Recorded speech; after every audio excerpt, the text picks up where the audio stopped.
नमस्कार दोस्तों, स्वागत है आपका बीबीआई स्टडी में। आज हम बात करने वाले हैं अखंड भारत के ऊपर। कैसे हमारा भारत आजाद हुआ था और कैसे हमारे भारत का विभाजन हुआ था और अखंड भारत का कैसे विभाजन हुआ था, आज जानेंगे विस्तार से इस वीडियो में। तो बने रहिए वीडियो में और ध्यान से देखते हैं कैसे हमारा अखंड भारत आजाद हुआ। तो चलिए स्टार्ट करते हैं।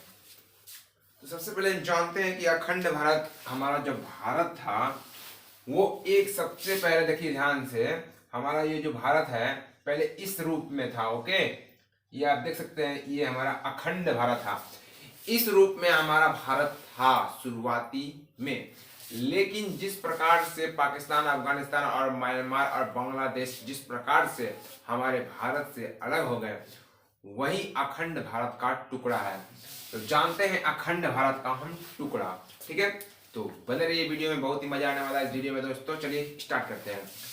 तो सबसे पहले जानते हैं हमारा अखंड भारत का पहला टुकड़ा, ये देख सकते हैं आप हमारे सामने। अखंड भारत का पहला टुकड़ा अफगानिस्तान से अफगानिस्तान हुआ था, और ये रहा आपका, ये रहा अफगानिस्तान। ठीक है, ये जो क्या है, ये अफगानिस्तान है। ठीक है, अखंड भारत का पहला टुकड़ा अफगानिस्तान 1893 ईस्वी में इसे डोरंड लाइन द्वारा अलग कर दिया गया। जैसा कि आप जानते हैं कि यहाँ पर है जम्मू कश्मीर, यहाँ देख सकते हैं जम्मू कश्मीर, और यहाँ से थोड़ा सा सिर्फ बॉर्डर लगता है अफगानिस्तान का, और ये रहा पाकिस्तान। ये क्या है, पाकिस्तान। ये है अफगानिस्तान, ये है पाकिस्तान, और यहाँ पर थोड़ा सा जम्मू एवं कश्मीर के बॉर्डर पे लगता है अफगानिस्तान का बॉर्डर, और इसी को हम डूरंड लाइन के द्वारा हम इसे अलग करते हैं। ठीक है, तो आप लोग अभी तक जाने अखंड भारत का पहला टुकड़ा अफगानिस्तान 1893 ईस्वी में इसे डूरंड लाइन द्वारा अलग कर दिया गया। आइए हम जानते हैं आगे। और फिर आता है अखंड भारत का दूसरा टुकड़ा म्यांमार, जिसे हम पहले वर्मा के नाम से जानते थे। ठीक है, और इसे 1935 ईस्वी में अलग कर दिया गया। कितने ईस्वी में अलग कर दिया गया, 1935 ईस्वी में अलग कर दिया गया। अब जानते हैं म्यांमार कहाँ है, लेकिन बोर्ड में यहाँ देखिए स्पेस नहीं होने की वजह से ये रहा म्यांमार। ठीक है, इंडिया के जस्ट थोड़ा सा बगल में क्या है, म्यांमार। ठीक है, आप अपने मैप या किसी भी आप गूगल में सर्च मार सकते हैं म्यांमार कहाँ है, आप देख सकते हैं। ठीक है, तो अखंड भारत का दूसरा टुकड़ा म्यांमार हुआ था। कितने ईस्वी में हुआ था, 1935 ईस्वी में हुआ था। ठीक है, अब हम जानते हैं अखंड भारत का तीसरा टुकड़ा। अखंड भारत का तीसरा टुकड़ा 1947 ईस्वी में, जब भारत पाकिस्तान अलग हुआ था। ठीक है, तो अखंड भारत का तीसरा टुकड़ा कब हुआ था, अखंड भारत का तीसरा टुकड़ा 1947 ईस्वी में हुआ था। अब हम जानते हैं अखंड भारत का जब टुकड़ा हुआ था, देखिए ध्यान दीजिए, पूर्वी पाकिस्तान और पश्चिमी पाकिस्तान। अखंड भारत होता है पूर्वी पाकिस्तान और पश्चिमी पाकिस्तान। तो जानते हैं पूर्वी पाकिस्तान कौन था और पश्चिमी पाकिस्तान कौन था। तो देखिए यहाँ पर पड़ता है बांग्लादेश, ये है बांग्लादेश और ये है पाकिस्तान। ठीक है, आप देख सकते हो। तो पूर्वी पाकिस्तान और पश्चिमी पाकिस्तान देख सकते हैं आप, इसको बोलते हैं पूर्वी पाकिस्तान, इसको बोलते हैं पश्चिमी पाकिस्तान। ठीक है, तो देखिए ये रहा पूर्वी पाकिस्तान, ये रहा पश्चिमी पाकिस्तान, और इसे बाद में ये जब पाकिस्तान, पूर्वी पाकिस्तान और पश्चिमी पाकिस्तान में जब विवाद हुआ, और एक हमारी भारतीय थी जिन्होंने बांग्लादेश को पूर्वी पाकिस्तान से स्वतंत्र घोषित कर दिया। देखिए जैसा कि देख सकते हैं, ये रहा पश्चिमी पाकिस्तान और वो रहा पूर्वी पाकिस्तान। तो पूर्वी पाकिस्तान को बाद में किस नाम से जाना गया, बांग्लादेश के नाम जाना गया। और इससे हम लोग, इसकी जो बॉर्डर लगती है भारत से, ये वाला जो बॉर्डर है पूरा, ये जो पूरा बॉर्डर है, इस बॉर्डर को हम लोग जीरो लाइन द्वारा जानते हैं, जीरो लाइन द्वारा हम लोग जानते हैं। ठीक है, अब हम जानते हैं पश्चिमी पाकिस्तान। ये रहा पश्चिमी पाकिस्तान। जैसा कि आप लोग जानते हैं कि भारत और पाकिस्तान के बीच बहुत ही विवाद हमेशा के लिए लगा रहता है, यही है पश्चिमी पाकिस्तान। पाकिस्तान बाद में इसका पूरा नाम क्या हो गया, पाकिस्तान हो गया, और इसे हम लोग रेड क्लिफ लाइन द्वारा विभाजित करते हैं। किस लाइन द्वारा विभाजित करते हैं, रेड क्लिफ लाइन द्वारा विभाजित करते हैं। आइए हम जानते हैं। ठीक है, तो इस प्रकार से अखंड भारत का टुकड़ा हो गया। ठीक है, जैसा कि जानते हैं कि 200 सालों तक अंग्रेजों ने भारत पर हुकूमत किया था, और उसी के तहत जब अंग्रेज से भारत स्वतंत्र हुए थे, तो 3 विकल्प दिए थे। ये आप लोग 3 देखिए, जैसा देख सकते हैं कि भारत जब पाकिस्तान से जब अलग हुआ, तो अंग्रेजों ने बोला था वहां के नागरिकों को, वहां पर देखिए 552 देसी रियासत है। अब देसी रियासत का कहने का क्या सेंस है, देसी रियासत का कहने का मतलब है कि 552 जैसे कि अलग अलग जगहों पर राजाओं का जो अधिकार था, जैसे मान लीजिए पटना में कहीं राजा का एक अधिकार है, कलकत्ता में कहीं राजा का अधिकार, इस तरह 552 ये जो हमारे पूरा भारत है, ये जो पूरा भारत में 552 से ज्यादा देसी रियासत है। तो अंग्रेजों ने बोला था 552 देसी रियासतों को कि आप अपने मन अनुसार, आप अपने इच्छा अनुसार या तो आप पाकिस्तान इंडिया में मिल सकते हैं यानी भारत में मिल सकते हैं, या फिर आप पाकिस्तान में मिलना चाहते हैं तो पाकिस्तान में मिल सकते हैं, या फिर आप अपना एक स्वतंत्र देश बनाना चाहते हैं तो आप बना सकते हैं। तो हमारे जो 552 जो देशी रियासत है उसको एकजुट करने में 3 व्यक्तियों ने बहुत ही अहम भूमिका निभाया था। सरदार पटेल, वीपी मेनन और लॉर्ड माउंटबेटन ने। ये तीनों इतना महान व्यक्ति थे, इन्होंने 552 देशी रियासतों को एकजुट करने के लिए बहुत ही अहम भूमिका निभाया था। तो देखिए, आप जानते हैं अहम भूमिका सरदार पटेल, वीपी मेनन और लॉर्ड माउंटबेटन ने 552 देशी रियासतों को एकजुट करने के लिए एक अहम भूमिका निभाया था। और ध्यान से समझिए, 552 देशी रियासत तो मिलने के लिए तैयार थे और मिल भी चुके थे, लेकिन हमारे 3 जो देशी रियासत थे वो मिलने के लिए तैयार नहीं थे। वो था हैदराबाद, जूनागढ़ और जम्मू कश्मीर। हैदराबाद, जूनागढ़ और जम्मू कश्मीर ये भारत बोल रहे थे कि हम भारत में नहीं मिलेंगे। जैसा कि जानते हैं कि हैदराबाद बोल रहा था कि हम पाकिस्तान में जाकर, यहाँ के जो जनता थी वो एक पाकिस्तान दूसरी जनता थी और वो पाकिस्तान को सपोर्ट करती थी, तो वो बोल रहे थे वहाँ के राजा कि वहाँ के जो निजाम थे वो बोल रहे थे कि हम हैदराबाद में मिलना चाहते हैं। किस में मिलना चाहते हैं? हम पाकिस्तान में मिलना चाहते हैं।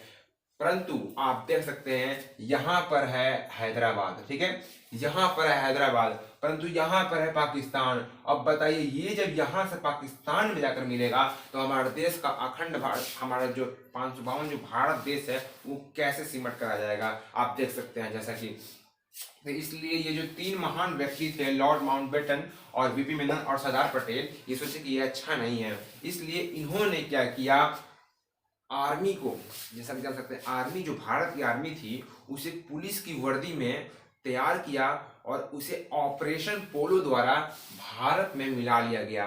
क्या किया गया? ऑपरेशन पोलो द्वारा भारत में क्या कर लिया गया? मिला लिया गया, भारत में मिला लिया गया, जैसा कि आप देख सकते हैं, ठीक है। अब आती है जूनागढ़, ठीक है, जूनागढ़। तो जूनागढ़ देखिए, जूनागढ़ यहाँ पर है, ठीक है, गुजरात के यहाँ पर है जूनागढ़, देख सकते हैं, जूनागढ़ है ये, ठीक है। तो देखिए, यहाँ के जो राजा थे, जूनागढ़ के राजा मुस्लिम थे, ठीक है, जूनागढ़ के राजा मुस्लिम थे और वो सोच रहे थे कि हम लोग पाकिस्तान में मिल जाए, परंतु वहां की जनता हिंदू थी। तो सरदार पटेल और लॉर्ड माउंटबेटन और बीबी मेनन ने हैदराबाद को ऑपरेशन पोलो के द्वारा, ये कई बार एग्जाम में पूछता है कि हैदराबाद को किस मिशन द्वारा भारत में विलय कराया गया, तो आप लोग आंसर दे सकते हैं, ऑपरेशन पोलो द्वारा भारत में हैदराबाद को मिला लिया गया।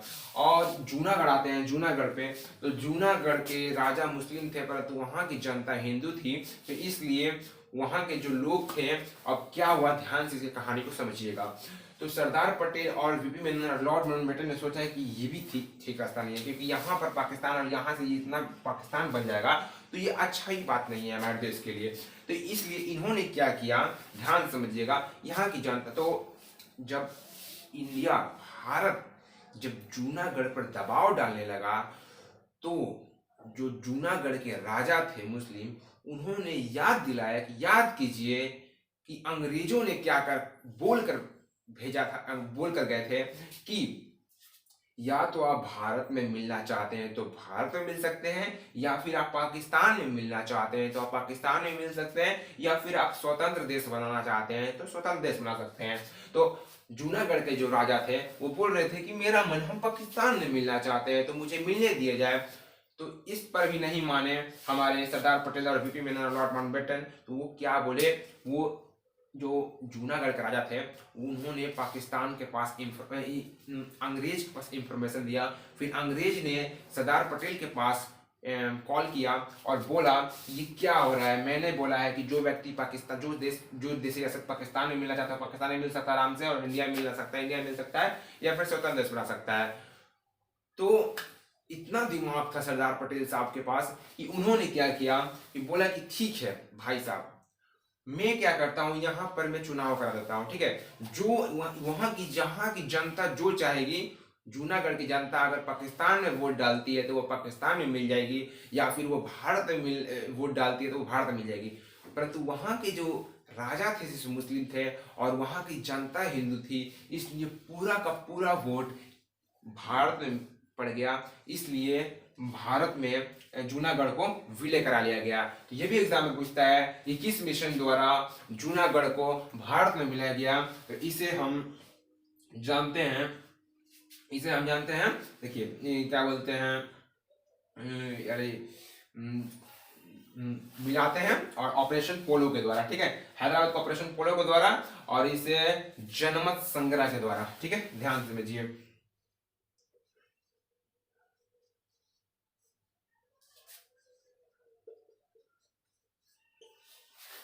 जूनागढ़ को जनमत संग्रह का मतलब चुनाव ही होता है अपने भाषा में बोले तो जूनागढ़ को जनमत संग्रह के द्वारा भारत में मिला लिया गया। और ये भी क्वेश्चन कई बार एग्जाम में पूछा है कि जूनागढ़ को किसके तहत भारत में मिलाया गया, तो जनमत संग्रह के द्वारा, ठीक है।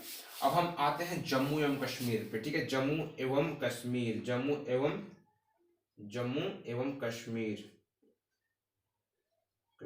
ठीक है, कश्मीर की तरफ आता है, ठीक है। ध्यान से समझिए जम्मू एंड कश्मीर को, देखिए ध्यान से देखिए जम्मू एंड कश्मीर को क्या बोलता है। जम्मू एंड कश्मीर के राजा हरि सिंह थे, हिंदू थे, परंतु वहां की जनता मुस्लिम थी। तो उन्होंने बोला कि ना ही हम पाकिस्तान में मिलेंगे, ना ही हम भारत में मिलेंगे, हम एक स्वतंत्र देश बनाएंगे। ये देखिए इन लोगों के विचार। तो सरदार पटेल ने बोला ठीक है बनाइए, कोई दिक्कत नहीं है। परंतु यहां पर देखिए, यहां पर कौन है, पाकिस्तान, और ये था जम्मू कश्मीर, ठीक है। जम्मू कश्मीर इन्होंने क्या किया, घुसपैठ करने लगा, गोलीबारी करने लगी, बमबारी करने लगा। जितनी पाकिस्तानी थे सब इंडिया, जम्मू एंड कश्मीर और पाकिस्तानी बमबारी करते थे। अब बाद में समझ आया हरि सिंह को कि अब हम बर्बाद हो जाएंगे, अब मेरा कुछ नहीं हो सकता। उसी टाइम तुरंत वहां से यहाँ दिल्ली में बैठे थे Sardar Patel, lord Mountbatten, VP Menon के पास आए हरि सिंह और बोले मुझे बचा लीजिए साहब, मैं संकट में हूँ, वहाँ की जनता संकट में है, मैं आप में मिलना चाहता हूँ।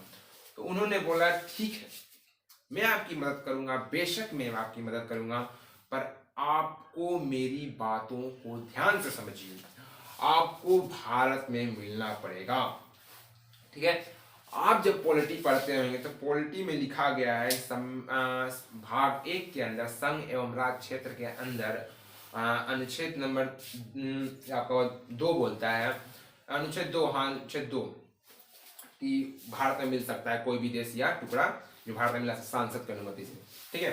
वो पॉलिटी में है, ये पॉलिटी का ही भाग है, ठीक है। तो जानते हैं जम्मू एंड कश्मीर इसे विलय पत्र द्वारा